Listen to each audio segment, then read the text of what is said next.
Our EU and international engagement and our permanent representation in the EU also forms part of this pillar, as so much activity in the EU is and will be over the next decade focused on climate action. Together, our challenge is to work at national and EU level to deliver on our climate goals for the transport sector. So looking both nationally and internationally, what exactly are we committed to in terms of climate reduction? Internationally, we have the UN Paris Agreement, and more recently the EU Green Deal, which is also known as Fit for 55. At a national level, the Programme for Government, the Climate Act 2021, and the Climate Action Plan all operate within this wider framework and commit us to an ultimate objective of carbon neutrality by 2050.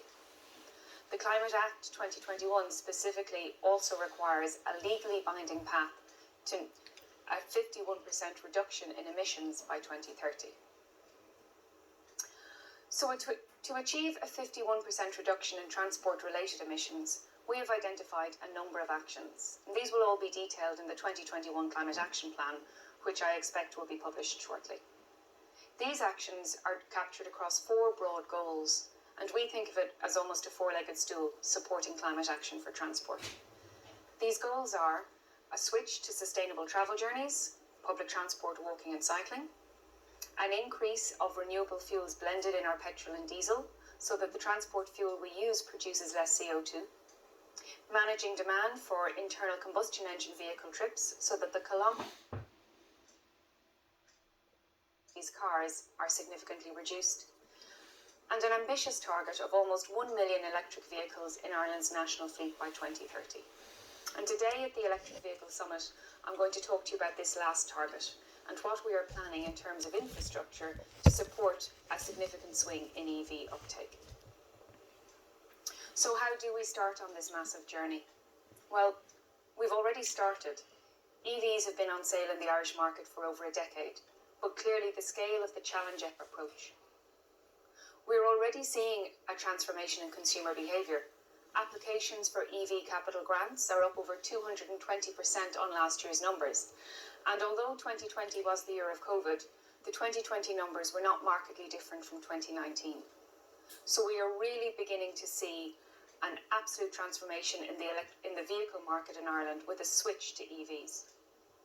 In September, the department published the Electric Vehicle Policy Pathway Report, which is the EVPP, which lays out a pathway for Ireland to reach our ambitious target of 180,000 electric vehicles on our roads by 2025 and almost 1 million by 2030. I won't detail all of that report now. You can find it online if you're really interested. But overall, there are 36 recommendations, 8 of which relate to infrastructure, including the development of a national infrastructure strategy that will address on-street, location and fast charging infrastructure. And these are needed to stay ahead of demand and also to have particular regard to charging needs in non-urban areas. So the government is providing significant supports to deliver the electric vehicles target. Under the recently revised National Development Plan, about 1 billion has been allocated to specific carbon reduction measures, and a lot of this is vehicle electrification. While the short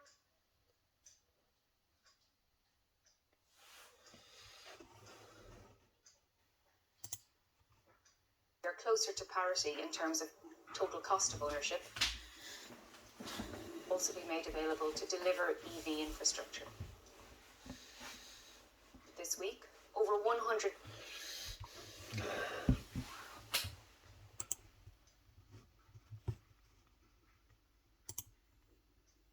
in 2020. Among this funding is the continuation of the Purchase Grant Scheme for electric passenger cars, continuation and expansion of the Home Charging Infrastructure Scheme to include multi-unit dwellings, continuation of a grant scheme for taxi and hackney drivers, the continuation of an alternatively fuelled heavy goods vehicle purchase grant scheme, continuation of the low emission vehicle toll incentives, the public points charging, a new scheme for electric vans, and the introduction of a new scheme for destination charging points. As well as this direct exchequer funding, the Minister for Finance detailed a number of taxation measures in the budget which we expect will have a positive impact on EV uptake. And these included changes to the vehicle registration tax, So from January 22, a revised vehicle registration tax table will be introduced. The 20 bands in the table will remain, but there will be an uplift in rates, beginning with a 1% increase for vehicles that fall between bands 9 to 12, 2% for vehicles between bands 13 to 15, and then a 4% increase for vehicles in bands 16 to 20. But the low VRT rates and the €5,000 relief for battery electric vehicles is being extended to 2023. We've also seen an extension of the business in kind, the big exemption for EVs. So this will be extended out to 2025 with a tapering effect on the vehicle value that will come in from 2023. So these measures, we expect, will greatly assist in getting more EVs in the national fleet. The challenge then remains to develop a more strategic approach for the provision of national EV charging infrastructure. About 64% of Irish car owners currently have access to off-street parking. And to date, our policy approach in Ireland has been one where home charging is encouraged as the primary means of charging for the majority of electric vehicles. Home charging is convenient, cost-effective and environmentally friendly, especially when using nighttime electricity. It currently accounts for about 80% of electric vehicle charging sessions in Ireland. From a national grid perspective, the key advantage of home charging is that it encourages off-peak charging, and this allows for better balancing of the electricity grid. We've all seen the recent concerns regarding increasing energy demand and potentially issues with supply, and with this, the use of nighttime electricity for electric vehicle charging is something that we want to continue to encourage. So to date, from the arrival of electric vehicles in Ireland, the government has supported over 18,000 home chargers, and funding to support the installation of a further 16,000 is committed in 2022. But home charging can't be a solution for everyone. So while the targeting of installing smart home chargers remains a priority in moving towards more energy efficient and sustainable ways to charge, we also need to provide a seamless public charging network that will provide for situations or instances where home charging just isn't possible, such as on-street and residential charging, destination charging and workplace charging. As the number of EVs in our fleet is set to increase significantly year on year, we have to enable the provision of charging infrastructure to match. My team in the department is developing a strategy that will frame the delivery of our national charging infrastructure. The strategy will seek to prioritise the delivery of fast and rapid charge point, publicly accessible infrastructure over the next 5 years. It will also take into account the ambition that will be set out in the Alternative Fuels Infrastructure Regulation, also known as the AFIR, and that's an EU dossier that's likely to set a very high ambition for the provision of publicly accessible electric vehicle charging points. AFIR means that the legislative context we are working in for electric vehicles and infrastructure provision is about to change. So as well as a legally mandated carbon emissions reduction of 51% by 2030, when we focus in on the particulars of electric vehicle policy, and specifically charging infrastructure, the Green Deal is likely to set a very ambitious framework for the delivery of this. One of the dossiers in Fit for 55, the Green Deal, is the AFIR. This, once finalised, will set ambitious targets for the provision of publicly accessible charging infrastructure across all European countries, and this is likely to be based both on fleet size and distance between charging points. The AFIR, which was first published in July, is currently under negotiation at working group level, and we expect to get a common agreement by December.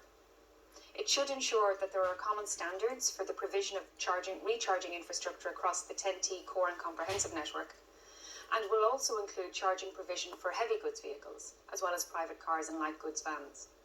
It's likely that AFIR will mandate countries to provide a specified number of rapid recharging points across their networks, and this will probably represent a significant increase on the number of charging points currently available in Ireland. We also expect that there will be requirements to increase the electricity supply to recharging infrastructure from renewable energy sources. So then how does AFIR affect our infrastructure plans? Well, the target of almost 1 million electric vehicles on the road in Ireland in 2030 itself requires a significant increase in the provision of charging infrastructure. So the AFIR is coming at the right time for us, and its requirements will be built into our national charging infrastructure strategy. To inform the strategy, we are engaging with stakeholders such as other government departments, ESB networks, the Commission for Regulation of Utilities, the Sustainable Energy Authority of Ireland, Transport Infrastructure Ireland and local authorities, and private sector stakeholders who are involved in already or preparing to step into the market for provision of EV charging infrastructure. We are conducting social research to understand the perceptions of consumers in relation to electric vehicle purchases and the interaction between this purchase decision and the perceived availability of charging infrastructure.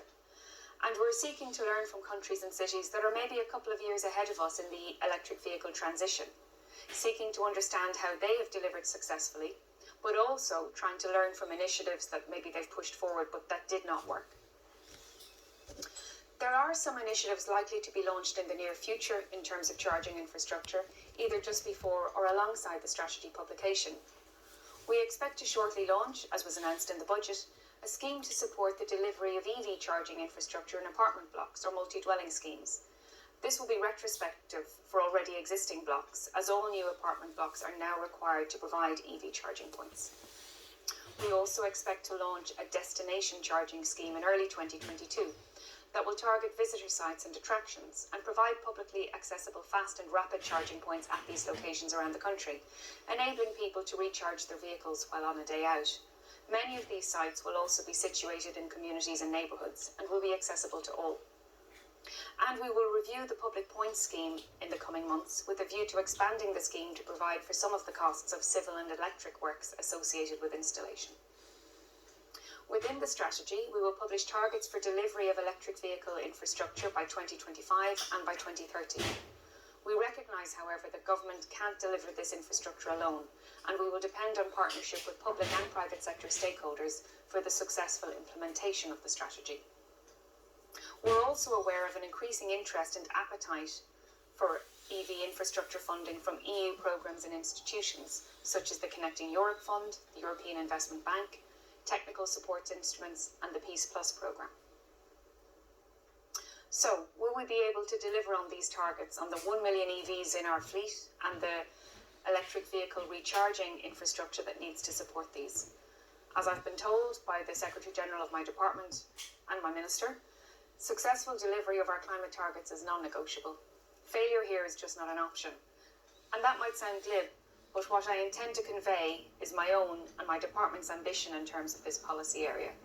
That doesn't mean that I and my colleagues anticipate a straightforward plan to a success. The scale of the challenge is immense, and it will take all of our energies and intelligence to succeed. But the pathway we have before us is clear, and we know what we have to do. As I've said already, government can't deliver this alone. We need to work in partnership with stakeholders across both private and public sectors to deliver an absolute transformation in our vehicle fleet. And that's the key. This is a real opportunity for us to deliver across society. All of the key stakeholders here are trying to achieve the same goal in relation to electric vehicles.